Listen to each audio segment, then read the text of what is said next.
राम राम योग बना निरोग। मैं रमाशंकर द्विवेदी। वैसे तो समाज में वैपृष्टता चरम सीमा पे है, लेकिन आज पर्व है रक्षाबंधन पर्व।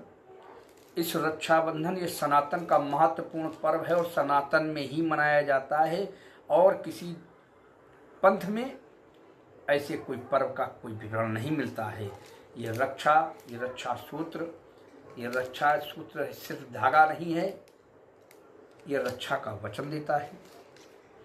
अनेक घटनाएं हैं, अनेक कारण हैं, लेकिन सनातन में इस पर्व को इतनी मजबूती और सशक्तशाली गति प्रदान करता है कि हमारे यहाँ बहनों को अपने भाई के कलाई में बांधे गए रक्षा सूत्र से वचन दिया जाता है और इसका निर्वाह भी किया जाता है कि आने वाली परिस्थितियों में हम अपनी बहन की रक्षा और सुरक्षा करेंगे।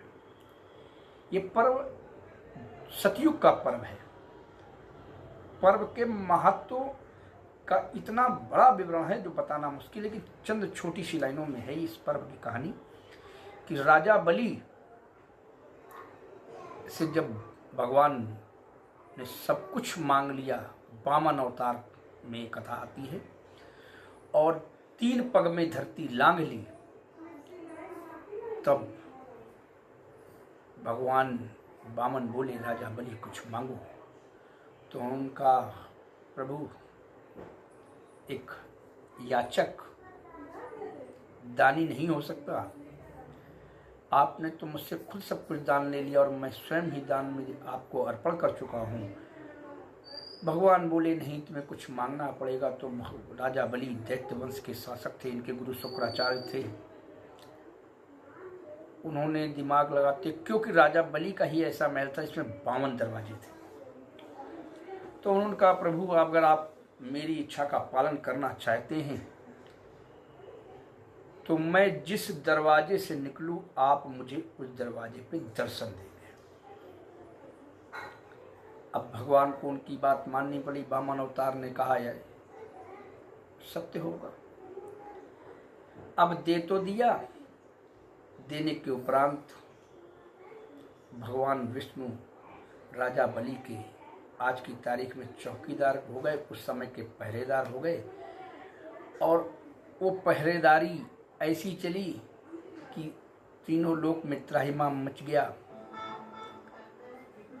नारद जी ने पूरे वृत्तांत महालक्ष्मी बताया। अब लक्ष्मी जी भगवान शंकर के पास गई। शंकर जी ने कहा मेरा तो शिष्य है बलि, मैं उसका क्या कर सकता हूँ। तो उन्होंने कहा इसका उपाय ब्रह्मा जी बताएंगे।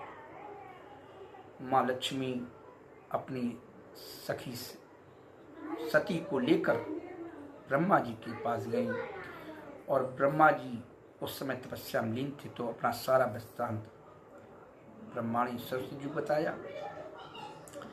तीनों चिंतित होकर उन्होंने सोचा इसका हल ब्रह्मा जी ही बताएंगे। तो ब्रह्मा जी जब तपस्या से जागे, उन्होंने पूछा देवियों आने का कारण क्या है।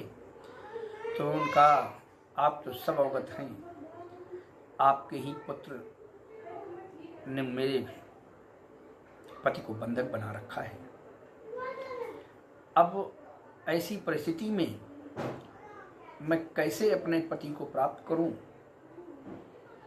तो उन्होंने कहा इसका एक ही उपाय है, अगर किसी तरह राजा बलि आपका भाई बन जाए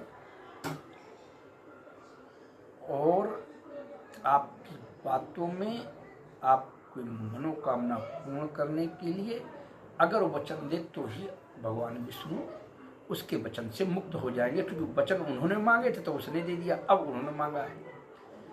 ये वृत्तांत सुनकर तीनों देवियां राजा बलि के नगर में प्रवेश करती हैं और जहां नित्य प्रति राजा बलि भगवान भास्कर को जल देने के लिए बाहर आता है, वहीं ये लोग रोदन करने लगती हैं, रोने का विलाप करती हैं। नारियों का विलाप देखकर राजा बलि बड़ा खिन्न होता है और कहता है आप लोग क्यों रो रही हैं, मुझे अपने कष्ट के बारे में बताएं। राजा बलि को पूरी बात बताकर उन्होंने कहा कि अगर मेरा कोई भाई होता तो आज मेरे पति कारागार में ना होते।